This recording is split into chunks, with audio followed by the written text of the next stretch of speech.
తను ఓపెన్ గానే ఓకల్ గా తన హెల్త్ గురించి మాట్లాడిన సందర్భాలు and other times personal crisis అన్ని వచ్చిన టైంలో మీరు ఎంత హ్యాపీ ఫీల్ అయి ఉంటారు మీ డియర్ బడ్డీ ఫ్రెండ్ పెళ్ళవడం? మందికే తెలుసండి. అంటే తను అందరికి తెలుసు she went through a lot అని.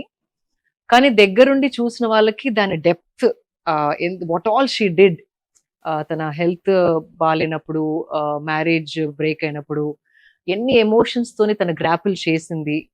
అండ్ అదొక్కటే కాదు, యాజ్ అ సెలబ్రిటీ ఎన్ని ఎన్ని మాటలు వినింది, యూనో మీడియా ద్వారా, కామెంట్స్ ద్వారా, you know how people judge women so easily in our society.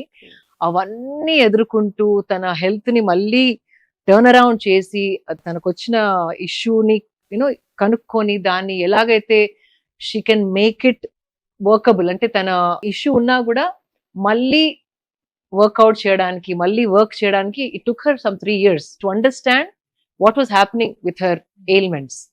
అంటే ఇది మామూలుగా హాస్పిటల్కి వెళ్తే రిపోర్ట్లు వచ్చేది కాదు. Correct. It's a very unique thing and not many people are aware of it. So అది తను తెలుసుకొని దాన్ని యూనో ఏది ట్రిగర్ చేస్తుంది, ఏం చేస్తే అది ట్రిగర్ అవుతుంది, ఏది చేయకపోతే ట్రిగర్ అవ్వట్లేదు, ఎలా తింటే, ఎలా పడుకుంటే, ఎలా ఆలోచిస్తే, అవన్నీ ఒక పిహెచ్డి చేసింది తను with her own body mind. And now she you know ఆ పట్టు వచ్చింది తను ఎట్లా చేస్తే she can live a normal life. అది అందరితో సాధ్యం కాదు, చాలా మంది ఈజీగా గివ్ అప్ చేస్తారు. But she is a fighter, she is a mad fighter.